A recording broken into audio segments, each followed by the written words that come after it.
this forum. The Eritrean Association in Greater Seattle is proud to be a member of CIRCC and host this and other CIRCC events. Our organization serves over 1,000 Eritreans living in our community, and we are committed to addressing basic needs and maintaining cultural values of Eritreans and other East African refugees and immigrants. The vision that guides our organization is the belief that each of us, from the youngest child to the most senior member, has the right to be cared for, as well as the obligation to give back to the greater community. It is this vision of community where everyone is cared for and where we all have the opportunity to contribute to the greater good that leads us to partner with like-minded organizations, great organizations like CIRCC, and host events like this one. We believe that we are stronger together, that we can make an even greater positive difference in our community when we are well informed and when we exercise our rights as citizens of the United States. The role of our mayor in our city is obvious and extremely important one, and we have a wealth of candidates to consider for this position this year. Let's take advantage of this great opportunity to learn about this year's mayoral candidates so we can make our vote count. This event is a non-partisan event. We sincerely thank the candidates here with us today. We look forward to an informative, respectful, and engaging discussion. We ask all of you to show respect and civility to one another and to all the candidates who have so graciously come to speak to us today. I would like to thank the organizations that make these events happen. These organizations are the League of Education Voters, Regina Society, Schoolhouse Washington, Somali Community Service of Seattle, Rainier Chamber of Commerce, Equity Rights of Washington, Filipino Community of Seattle, Henry Yale, Japanese American Citizen League, the Ethiopian Community Council, Latino Community Fund of Washington State, Equity in Education Coalition, Faith Action Network, Asian Counseling and Referral Service, Win-Win, Seattle Foundation, King County Election, Seattle Alliance of Black School Educators, Círculo de Mamas, U District Alliance for Equity and Livability. I would also like to thank the steering committee who worked so hard to put this event together. Now, we will start our event, and once again, I welcome you here, and I would like to introduce you to Themes as we move forward. Thank you very much for listening. Thanks. Thank you, I just want to compliment a lot of our work revolves around advocacy and also going out to build and coalesce with other immigrant, refugee, and marginalized communities. One of the big things that we've worked so far on is basically with the city is to help protect workers' rights and close the educational opportunity gap. We worked on increasing the minimum wage and the housing trust fund, and then also making sure that we keep policies and politicians accountable to our communities.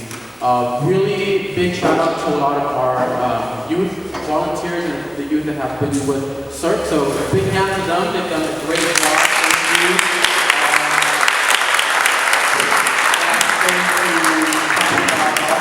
How invested we are with building our youth and investing a lot of our time pretty much helping to mentor and bringing on people who don't have access to this particular platform.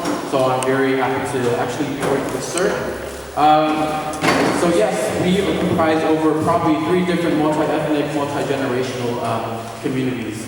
And so we're hoping that through this particular platform, we will be able to inform and engage our audiences through social media and through this particular forum. One particular thing right now is you probably received a blue ticket when you registered.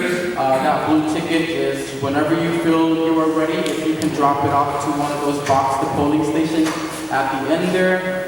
We figured if Seattle Times polls people and tell us who are the most supported folks, CIRCC wants to know as well from our communities who we're going to be supporting. So you will find out by the end of the day. By that, also social media. If any of you use social media, please do use the hashtag CIRCC2017. We would love to see all the photos that are being taken. So that again is hashtag CIRCC2017. And with that, I'm going to pass it on to my colleague here, Barrett Depp, and he will continue our program. Thank you. Thank you, Senator.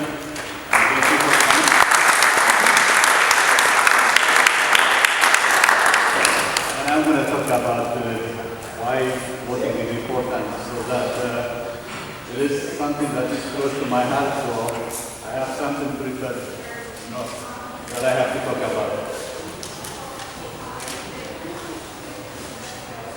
The vote, I'm going to quote President Lyndon Johnson, the vote is the most powerful instrument ever delivered by a man for breaking down injustice and destroying the terrible words which is written men because they are different from other men. On November, Washington will have the opportunity to exercise the most important responsibility we have in a democracy, the right to vote.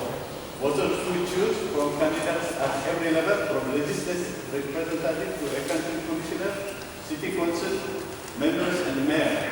Voting is something that's very important to serve.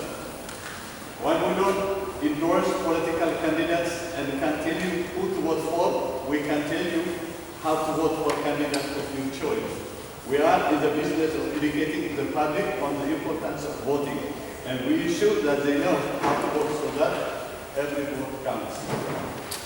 We want African American voters and immigrant community to be informed and prepared when they go to the voting booth to make an intelligent selection, because it really affects their daily life.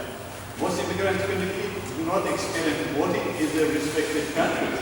Some of us came from dusty urban-stricken villages, and it is those unique experiences that should incite action with an art. The idea to blame someone for our lack of inaction is a false. We exercise this power and fuel our hopes and vision by voting. The vision of the future of Washington should be painted so that clearly inside all of us it feels on a passion of change.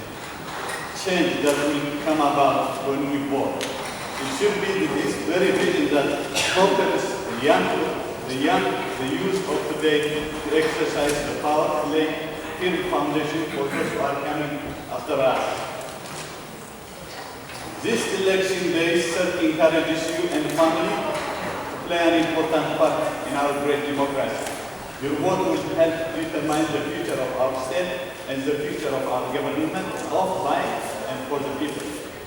The transparent effort to suppress vote in the name of our founding and false claims of voter fraud should be an incentive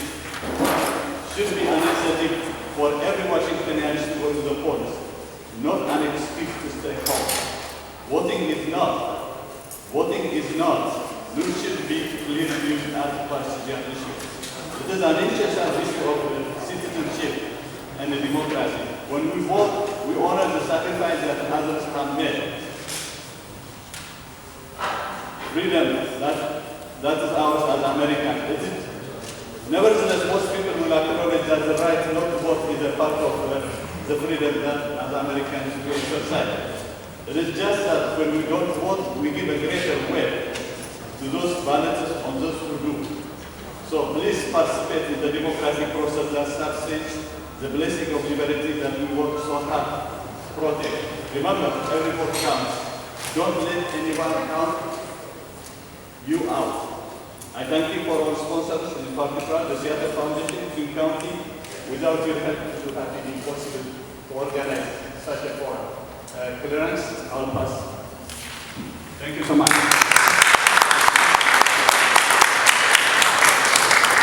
Thank you, Isaac. You guys have been wonderful hosts for the CIRCC, Coalition of Youth Refugees Communities of Color Candidate Forum for the last 6 years and more. So thank you for being such great hosts and working with us to make today success, and we're looking to have the future ones in October for the final general election. And thank you, Mary Kay, for explaining some of the processes and enough about the history of CIRCC. My job is kind of the logistics coordinator. After qualifying deadline, I sent out to all of the candidates that qualify, all 21, and let them know of this event and their opportunity to participate in the event. And in order to do that, they need to complete a candidate questionnaire.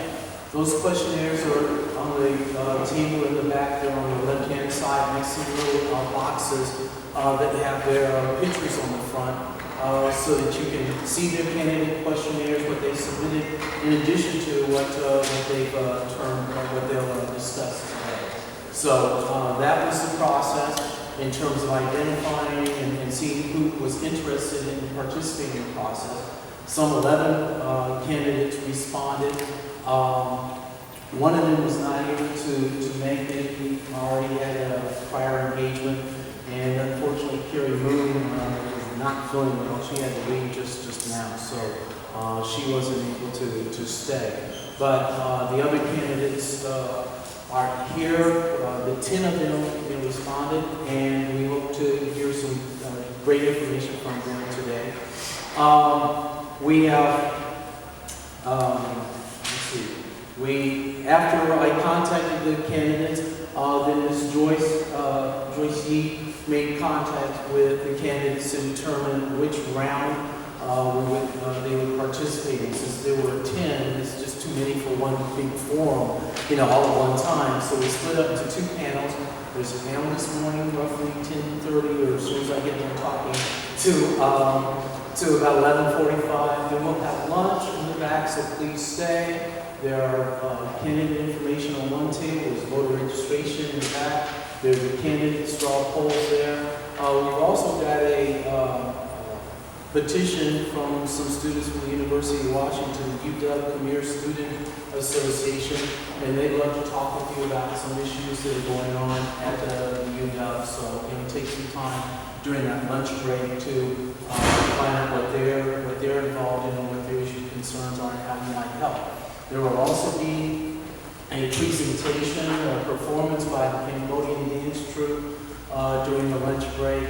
And then at 12:30, we're going to start back up with the second round of candidates. And that'll go from 12:30 to 2 o'clock. These are roughly 90 minutes, a little shorter, a little longer, depending on the questions.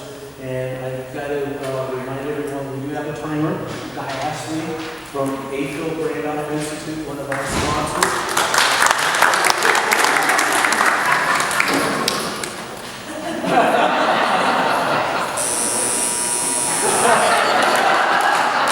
So we can't get away with it. We won't have to do ugly looks or anything. The buzzer will go off and the moderator will run. We have 2 wonderful panels of questioners, one for the morning and one for the afternoon. They have shared some questions to different groups and organizations of the group. So they're prepared. There'll be another round of questioners for the afternoon set and a different moderator for the afternoon group as well. There will be an opportunity. You came in, hopefully you got your little blue ticket to vote for the straw ballot, and you should have also gotten an index card so that you can write a question. Those questions will be submitted to the moderator of this session and the afternoon session, and he or she, in this case it's both men, will be able to kind of sift through those to see if there are issues that have not been covered by the panel that they would like to hear from the candidates for that round, and those questions will be asked as well. I has already told us that the candidates will have 1 minute for introductory statement. Then there will be, when we get into the questioning component, there's 2 minutes for the questions, and he's got his little buzzer set with little warnings and such. So I think we're pretty good and getting ready to get going. I didn't mention the straw poll. So I think with that, I'm going to turn it back over to Barry Pitt. He's going to introduce the candidates so they come forward and introduce the questions about the candidates coming forward that we begin today. I want to say thank you again for coming. Seattle's especially blessed. Some 21 people stood up and put their neck on the line to say, I'm willing to try this. And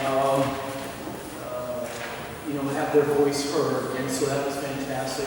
And although it's a small crowd right now, more people will be showing up shortly, I'm sure. It's an important crowd, and it's a crowd that is made up of the community. So thank you very much for coming, and have a wonderful time, and look forward to talking to you over the lunch period.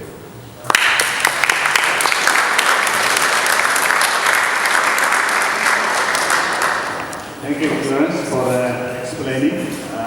Please allow me to introduce our candidates, and please come forward as I call your name. Gary Boss, Jason Farah,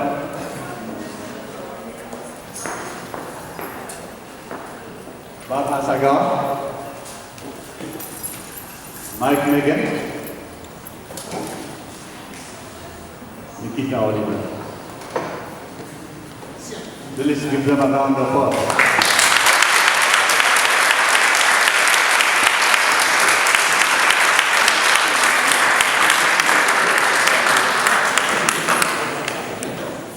Presence here, and I'm not going to waste the time. My name is Barakat Kiros. I will be, if I'm lucky, I will be working with one of them. I am the Community Engagement Commissioner for City of Seattle, so I look forward to work with one of the winners.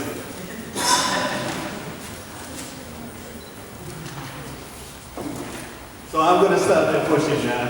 I think I'm going to start from left to right. So, why are you running to be a mayor of Seattle? Mike Megan?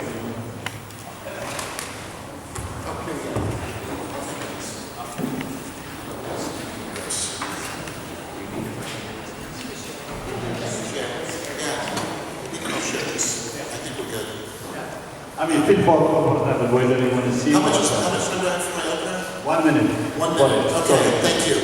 I'm Mike again. I'm running for mayor of Seattle. I held the job before. Before I ran for mayor, I was very active in my neighborhood association, very active at the Sierra Club. And, I was always pushing government to do better. And I always felt like they weren't responsive enough on issues of climate change. They weren't responsive enough on listening to issues of community. And then when I became mayor, what I learned was the way I felt as an advocate, people that represented low-income workers, people that represented immigrants and refugees and community of color, were also being left out. And we worked hard to open up City Hall to make it as accessible as possible. Now we see what's happening in the city. Rising rents and home prices are forcing people out on the one side. And the answer to every question from City Hall is more regressive taxes. If you wanted to design a system to drive people out of town, this is what it would look like. Growth that benefits the top with the impacts paid for by those at the middle and the bottom. Thank you, Work on that. Thank you.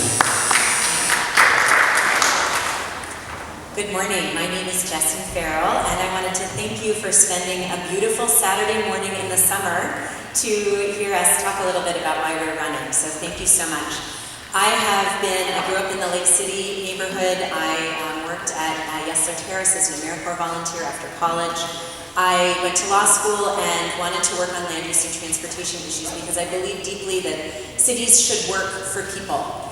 And in doing that, over time, I ran for the legislature in 2012, where I had the opportunity to work with CIRCC in advocating for more funding for affordable housing, funding for education, and workers' issues related to minimum wage and other things. And I'm running because I believe deeply that no one should be left behind. And in a city of such tremendous resources, we are leaving people behind. And the challenge before us, the urgent challenge before us, is to figure out how to build this city and to grow so that everyone who lives here can thrive. Thank you.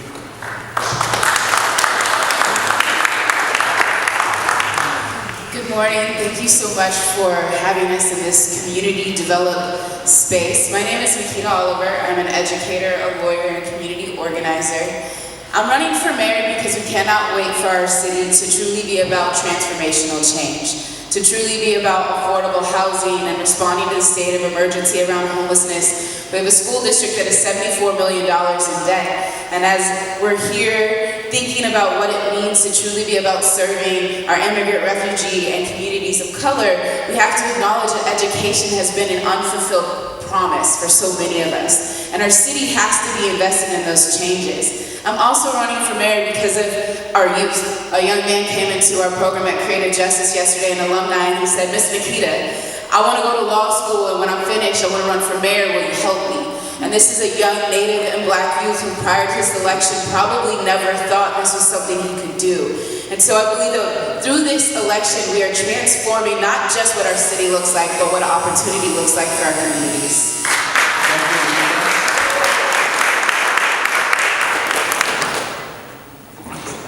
I'm Bob Hasagawa, and I'm here to ask for your vote.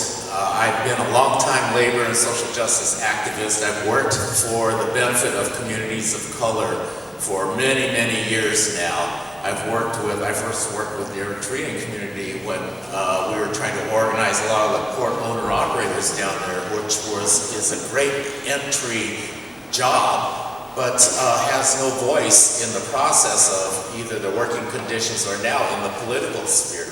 So my whole history has been about trying to organize our communities so that we can build more power for our voices from the South End. We are a diverse community, but we're rapidly being displaced out of our own homes because of the taxes that are being layered on top of each other. And, you know, with the implementation of sound transit coming through the South End, I felt that there's a real need to have a voice for South Enders in the political process so that we are actually helping to make our own decisions.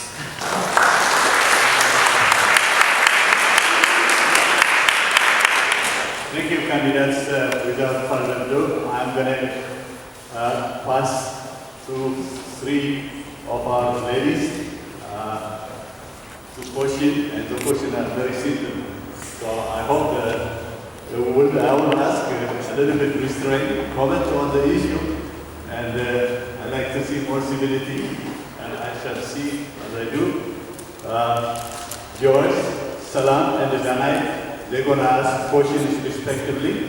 So I'm going to pass to Joyce the first question. And but you're going to start. Good morning. My first question for all of you is relating to education. The opportunity gap between white and black students is widening. What would you do to continue Mayor Murray's education action plan? So the educational opportunity gap is not just between white and black, it's between all children of color and including low-income white children. So we passed successfully at the state level a set of plans on how to close that gap that was developed by the community itself. We just did not fund it appropriately at the state level. I don't think it's the place for the city to actually get involved directly with education, but what the city can do is provide the necessary supports for the student and their families so that the student has a nurturing community environment supporting it, and when the student gets into the classroom, they are ready to learn. A student who has been homeless, slept in a car, you know, there are 4,000 homeless students in our Seattle school district right now.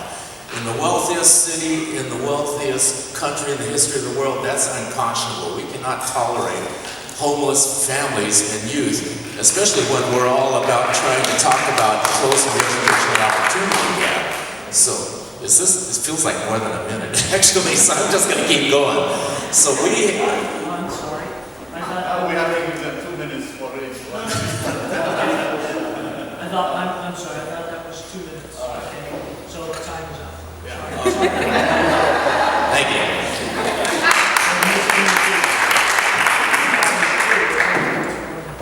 No worries. So I don't actually call it the opportunity gap. I talk about it as the equity gap.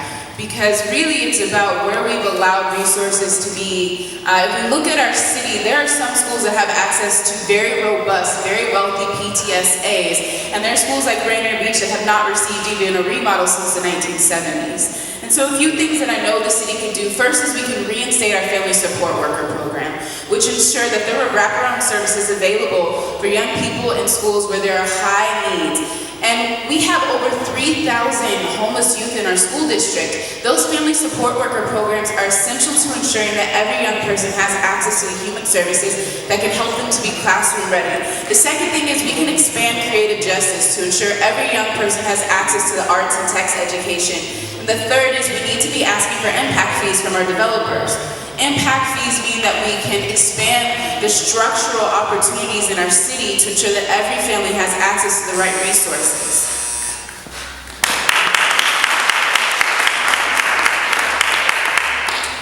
Thank you. As a legislator, we have made some progress on education, but there are some deep issues that we face in the city around equity that the state is not going to address. For example, the state allocates 1/10 of an FTE for nurses. And there are schools in our community where PTSAs are able to step in and fund a full-time nurse. There's PTSAs that are able to step in and fund appropriate, age-appropriate, culturally appropriate library books. And I believe that that is a very appropriate place for the city to engage in funding to smooth out some of those inequities around mental health support, around nurse and health support, physical health support, and finally to start a dialogue with the school district around pooling together PTSA resources so that we don't have those inequities from school to school to school. That issue around impact fees is deeply important. There are capacity issues in some part of the cities, but there are facility issues in other parts of the cities, and developers need to pay their fair share.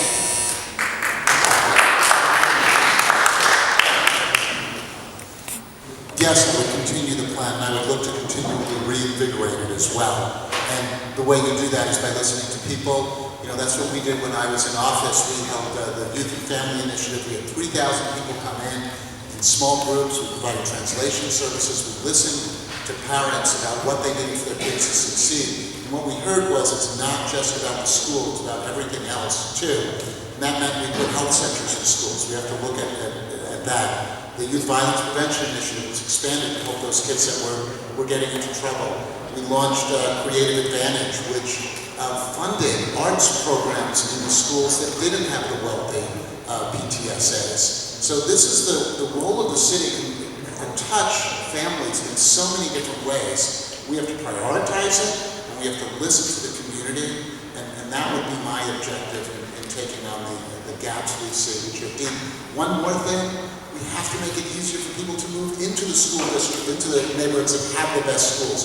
We can't be resegregating our schools the way we are.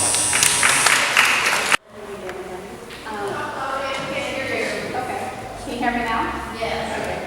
We are an innovative and culturally rich city that is quickly developing. If elected mayor, how would you balance the city's expansion with the needs of the community members?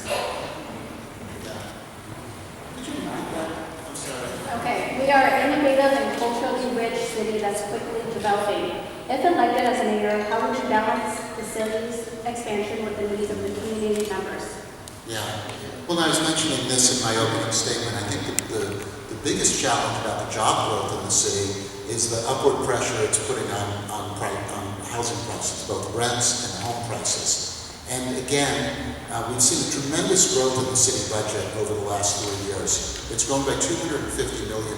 It's a 25% increase. Yet we hear from city government that they don't have money to put into essential services. And so they continually go to more regressive taxes, property and sales taxes, to try to fund the needs. And that's what I was talking about earlier when I said we broke penetrating the top with the impacts paid for by everyone else. So I believe, first of all, we have to get a handle on the budget, go in there, cut unneeded spending for more extravagant projects, and redirect it towards essential services, particularly dealing with issues around homelessness, mental health issues, drug addiction treatment, and the like. If we're going to tax if we need money for new initiatives, I think we need to be taxing either an income tax on the wealthy or taxing the big corporations that are doing so well in this city. And I think one of the major initiatives we need around that is more public housing. We need to dramatically expand the amount of public housing we have, and we can subsidize, manage ourselves. I also believe we have to make it easier for people to build, the private market to build housing, backyard cottages, small apartment buildings, duplexes and triplexes. And we need to ask all of the neighborhoods to accept some of the growth, including the wealthier neighborhoods. As I mentioned earlier, that's one of the ways we can make sure that every neighborhood, people have an opportunity to live in every neighborhood, so that the pressure doesn't come to the neighborhoods with the lower housing prices and then forces everyone out of there as those prices go up. We also desperately have to look at continuing to empower economically the people here. That means supporting small businesses. That means the work we've done around wages, basic leave, etc.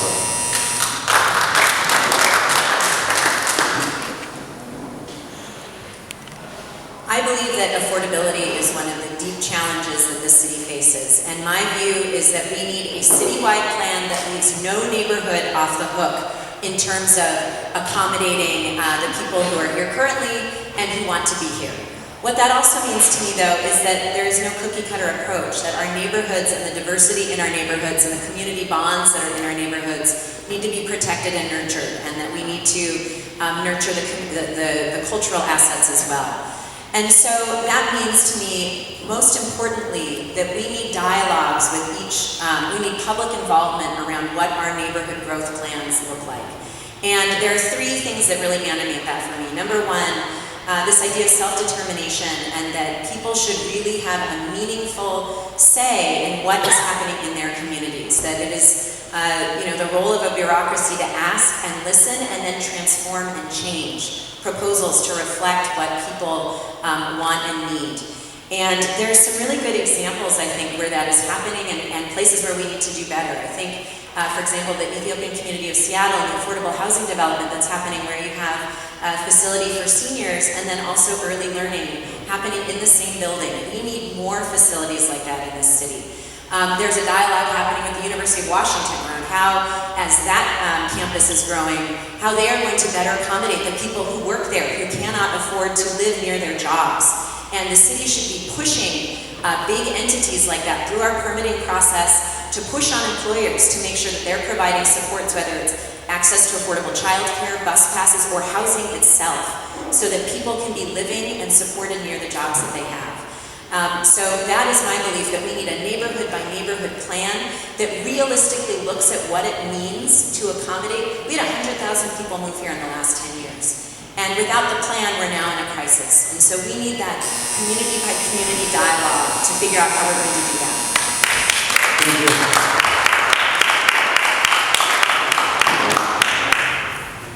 So we need a vision for housing in Seattle that is both intersectional and very intentionally talking about anti-displacement.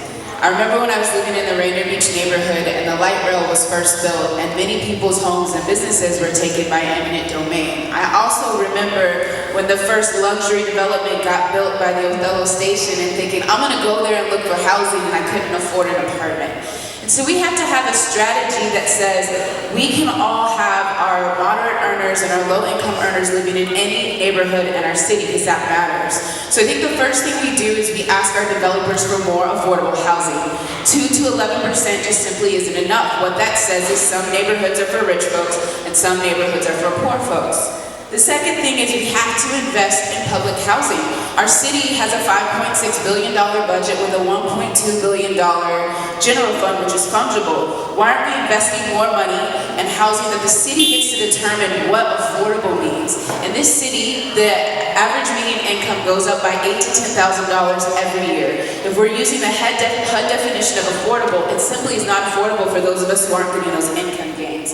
I think the third thing that we need to do is not just about housing, but it's about actual investment in jobs and opportunities. Many of us do not have access to livable wages. And And if you don't have access to a livable wage that's getting an income increase each year, you simply won't be able to stay in your housing. And for communities of color, having access to these higher earner jobs means that we are not only economically viable, but become economically sustainable. The last thing is we have to think about community land trust.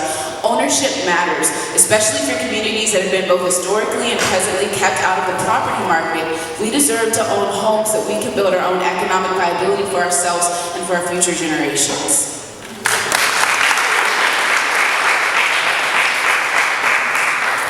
So the question is, how do we manage growth and still respect our diversity that we have in our beautiful city? Our diversity is what makes us feel so good about Seattle. It's what we are, but we're rapidly gentrifying because the policies that are being implemented on top of us are forcing our lovely communities of color and disadvantaged communities out of Seattle. So there's a couple of reasons for that. Number one is we as Seattleites want to do a lot of good things, right? We want to make sure, we are good people. We want to make sure that people's human needs are met.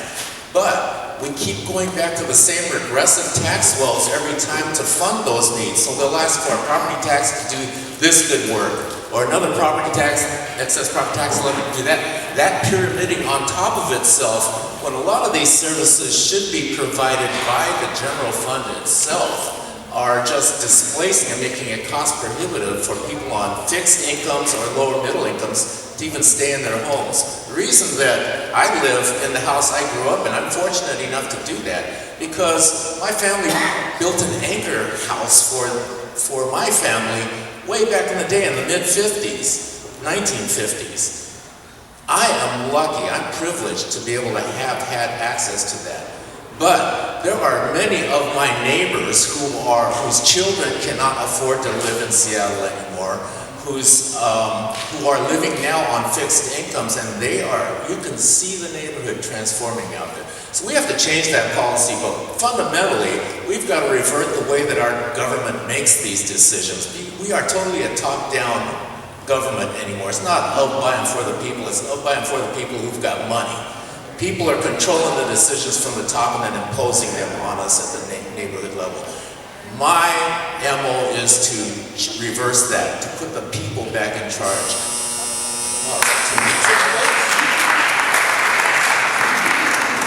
And I guess I'll start. We can start with that. My question is, my name is Donna and I work with Seattle Education Access. We support a lot of the homeless youth that you mentioned earlier. And Tommy Lee was one of our students. He was shot by King County Sheriff, and also Charlene. Lena was my friend. Grew up with her in Northeast Tacoma. And if you were elected, how would you influence law enforcement protocols to address the increase in the excessive use of force by the police and our community members and alleviate some of the fear and anxiety that we're experiencing? Yes, I think it's important to thank you for mentioning Tommy Lee because that one has been unfortunately flying below the radar screen. It happened in Erie with King County Sheriff's Office. There will be a community meeting around that issue. And condolences for the loss of your friend Charlene Wiles.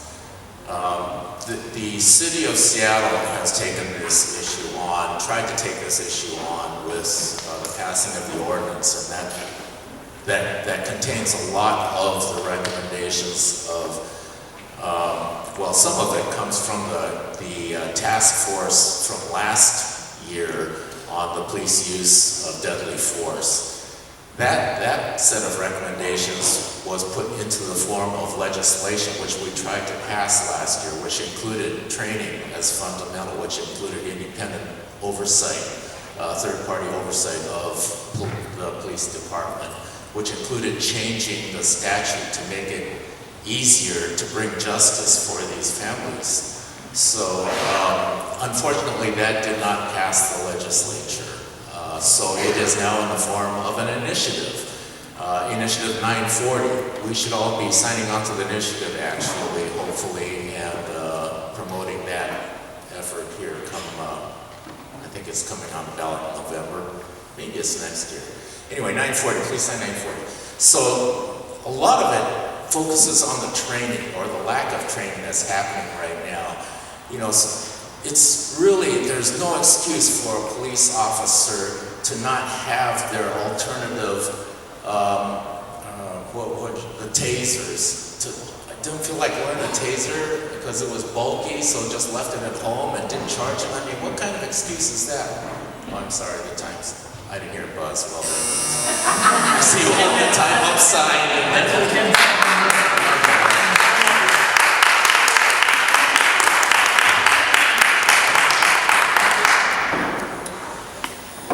So when the consent decree went into place and the Community Police Commission was making recommendations, there were over 50 recommendations made for Seattle Police Department to make, and very few of those were actually made and followed. And so one thing I really want us to focus on, especially in light of the killing of Charlene Lyles, is it's not just about making policies, it's about enforcement of those policies. So two major changes I think have to happen is, one, we need a new head of our Office of Police Accountability.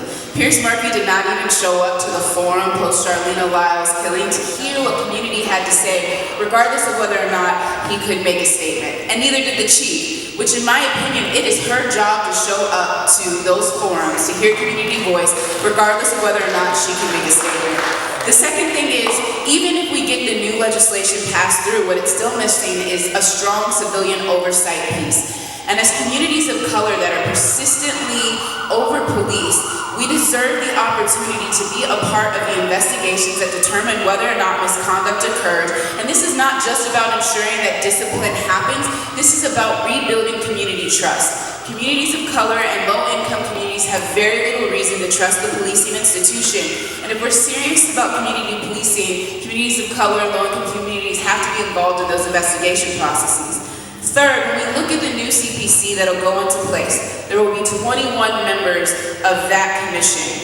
It is incredibly important that over half of those members represent communities of color, the LGBTQ community, and represent low-income communities. The last thing I'll say is we need a regional approach to police accountability. Tommy Lee and Giovanni were in areas that are outside of the city because their families have been displaced by gentrification and a lack of affordability within Seattle. Without a regional approach, it means that communities of color and low-income folks will be susceptible to police forces that are not on your consent decree and are not having these necessary trainings.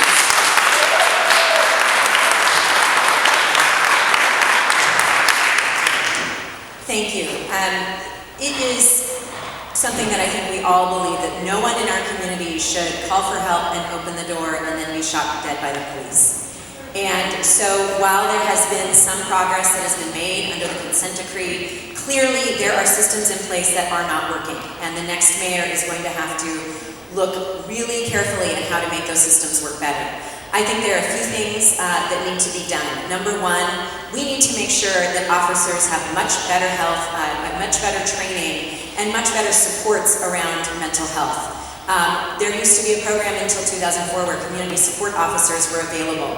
We need to make sure that we have people who are on staff who are available in situations, not just Charlene Lyles, but on situations on the street and in other places where there are people who have mental health training and are able to be there and provide support.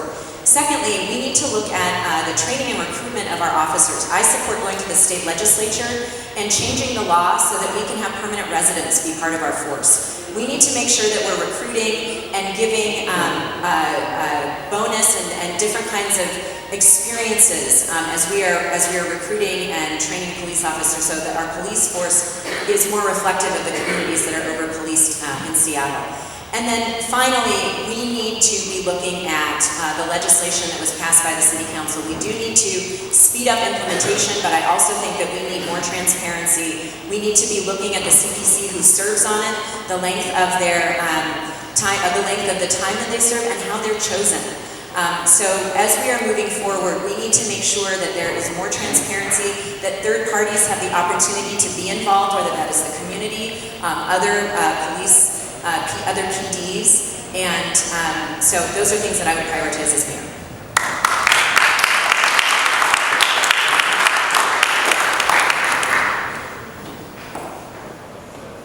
The shooting of Charlene Lyles, it just it felt like so little had changed after all these years, after the consent decree, after the promises of additional training, and everything else. And I'm sure that they've changed training. I'm sure they've done a lot more training. But there were so many disturbing aspects to what we've heard about what the policies were, inability to explain what the policies were. And this is what I think is happening here. There's an incentive for the elected officials to say everything's going great. There's an incentive for the U.S. Attorney to say everything's going great. There's an incentive for the DOJ to say everything's going great. And that's what we've seen, report after report, which says progress is being made. And then all the boxes are checked off on the consent decree. They all declare success. And that was the path we were on until this happened. And our suspicions, my suspicions, were confirmed. This is why independent community and civilian oversight is so critical. The Community Police Commission is put into that consent decree. It's something I worked to put into that consent decree. I appointed some of the most severe critics of the police department to that, the ones who had asked for the consent decree. And ever since they started, they made their recommendations 3 years ago. As Nikita pointed out, many of them haven't been enacted.